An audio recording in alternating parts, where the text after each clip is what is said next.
Hello, magandang hapon po. So, balik po tayo sa pinanggagawa natin. Division trick po tayo ngayon. So, dito po, sa pag-divide natin ng number sa 5.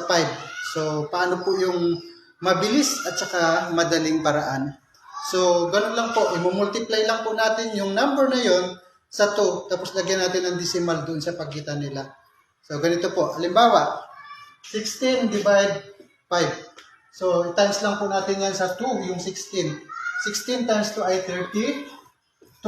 Tapos lagyan lang po natin ng decimal sa gitna. So, yun na po. 16 divide 5 ay 3.2. Ganon din po sa 48. Times natin sa 2, magiging 86. Tapos lagyan lang natin ng decimal sa gitna. Ganon din po sa 21.